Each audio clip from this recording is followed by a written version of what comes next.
Hello, welcome or welcome back to my channel. So, I don't know what today's reading is going to be about, I think it's going to be another short collective. I feel like it might be weird again, like the last one was, but whatever. So, usual things, timeless in general, take what resonates, leave what doesn't. If in the future you as an individual resonate with the current collective energy at time of filming, perfectly fine. As long as the reading resonates, it's fine. And also, listen to your own intuition. So if you get an intuitive hit off of something I say or something you see, take that into account when interpreting your own reading.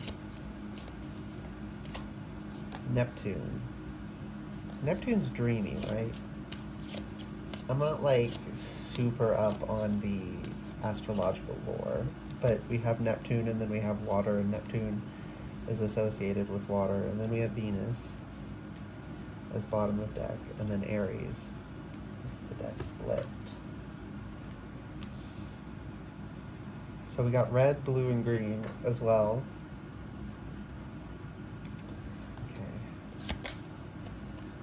Okay.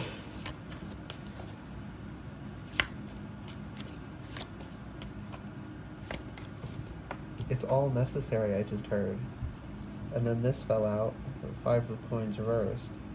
I heard it's all necessary, and then you probably saw how that fell out, but it fell and went up, went upside down. Okay, where is this going though? I'll set it there. Ace of Pentacles. Yeah, that's the cold hard truth.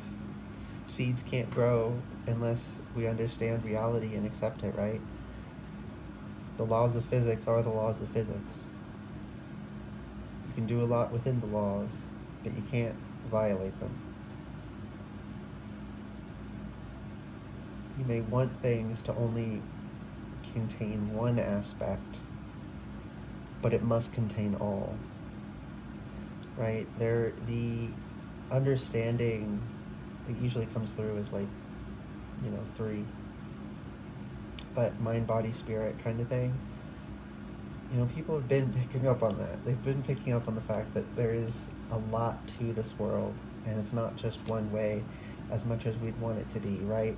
We have aggression here. We have, I just heard gentle, loving care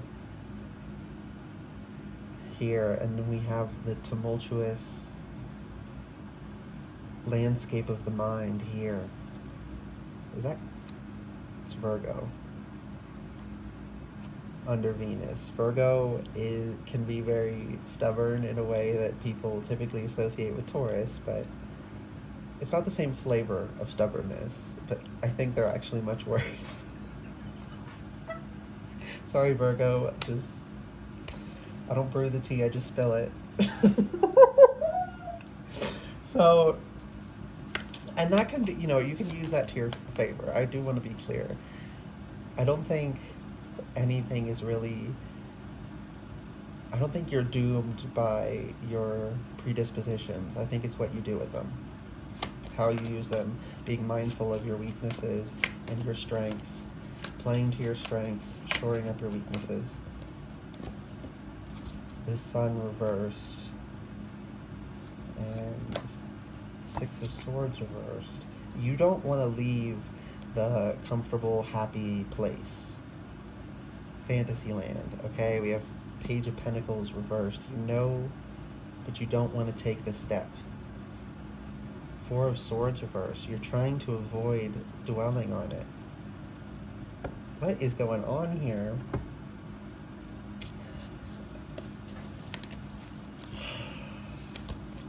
What is going on? It's like you're living in black and white when you should be living in Technicolor, is what I just heard.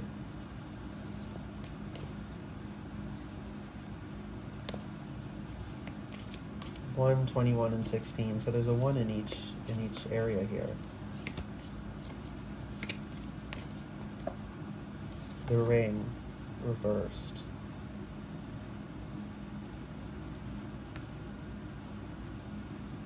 You're not bound by the water here. What does that mean? We have the womb. You're not bound by the womb? People usually say the water of the womb. We say the water breaks. So lots of associations there. The destroyer. What the heck? Okay, the womb wants to go there, and the destroyer wants to go there.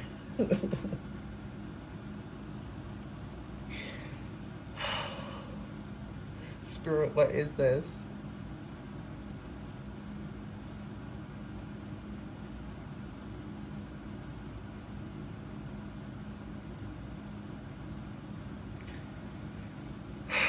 I'm hearing mind, body, spirit. Wait, no. Mind, body, spirit. Why did I do it? Because they're not really separate, is why I mixed them up there. But I originally intended to say mind, body, and spirit. So body, this is the 3D, this is the base, this is kill or be killed, this is predator and prey, the reality of life and death with the destroyer here. This is the reality of death.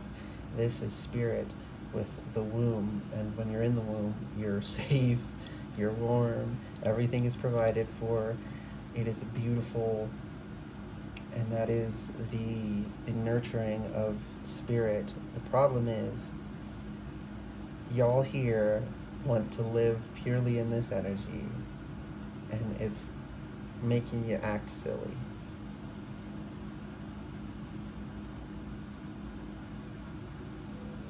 And you're not bound by the water, so you're not bound by your mind, you're not bound by the way you think. You've been convinced in your mind that this is evil, this is good, there's no such thing as too much of this, and there's no such thing as any amount of this being necessary.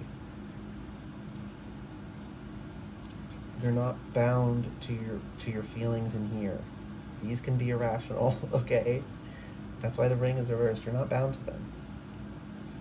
You are bound to these. You come from here and you go to here. We have freedom in the space between. But you're not letting yourself think.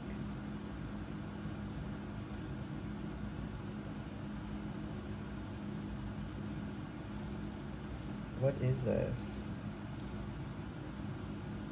You have to bring it all together. You have to live in all of reality, right?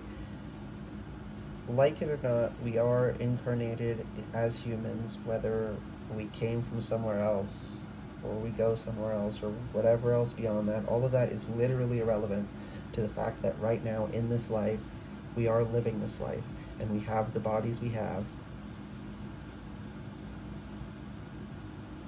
Yeah, we're living this life and we have the bodies we have.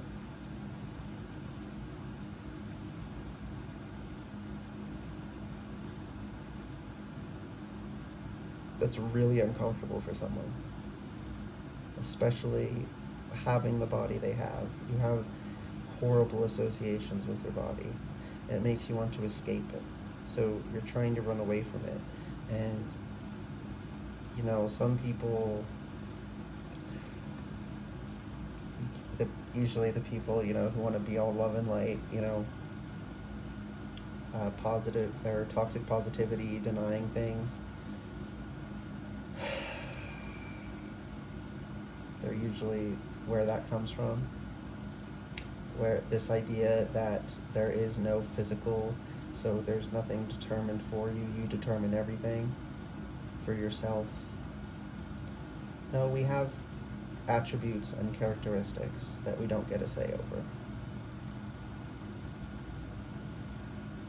And the problem is not that you have those characteristics, it's the relationship you have with them, probably due to trauma, but you can't run away from it. You can't run away from your body.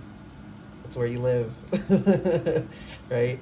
You can try and change it to trick yourself into thinking it's different, but it won't become different. It'll still be your body. It'll still be the thing that you struggle with. So the only option here is to heal it and deal with it. But that's emotionally painful. And in here, people, You know, the people who are too in this domain are overly concerned with emotional pain to the, I'm hearing dereliction, like dereliction of duty, to the dereliction of the physical. Right? Think, oh, I just saw a video mentioning it, and I was like, yes, that's the word, and now I can't remember it. Um, but like kindness overdrive, right?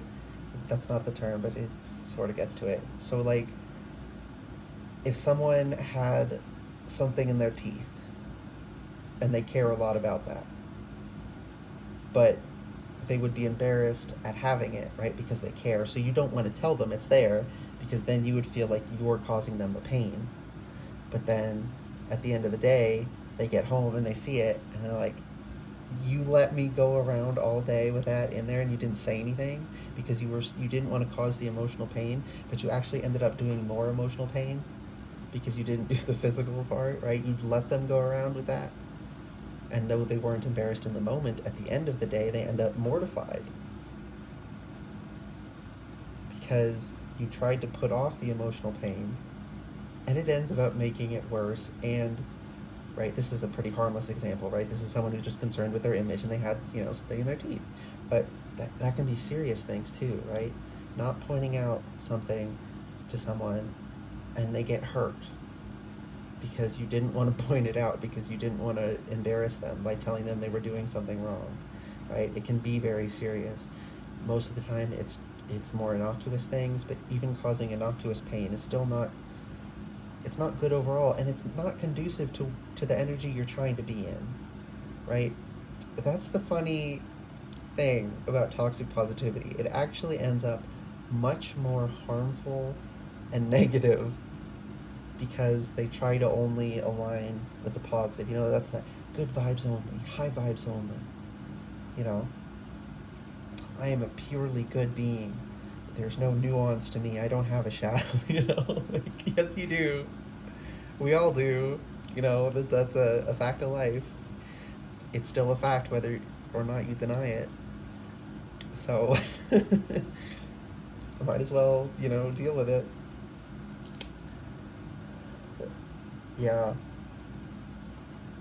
So I guess the main people this is for are, so you've, okay, how do I say this? I'm not worried about triggering you. It's just that if I say this the wrong way, you won't get the intuitive hit you need. It's not even so much as an intuitive hit, it's like a logical thing, right? You have to actually understand what's going on to deal with it, to understand it, and the severity of it. So you're not stuck in toxic positivity. Toxic positivity shit has its claws in you. And it's altered, right? That's why there was two cards here for the water. Neptune and water. And you're not bound to that. And that's to say, like, they are using thought patterns to control you, to make you think you have to live a certain way. And it's not serving you and it's not serving anyone else. But you're not like gung-ho for this. Okay, got cut off. I gotta finish this up. Yeah, what was I saying? Something about not being gung-ho in this energy. Right, okay. So you're not like balls to the wall in this energy. You're not like a you don't evangelize for the movement, basically. But you're a kind-hearted person, and they use that to trick you. That's how they hook you. That's how they got their hooks into you. And you need to honor the physical, you need to honor the destroyer, you need to honor the darkness. You need to stop letting yourself be bound by the thoughts implanted by those who only honor one part of the wholeness of this reality. Okay, I'm hearing that's everything y'all needed to hear. I hope this reading resonated and was helpful for you. If it did and was, please like the video, comment below letting me know, and subscribe to the channel if you'd like to see more readings from me in the future. Alright, this was kind of a weird one. Bye guys.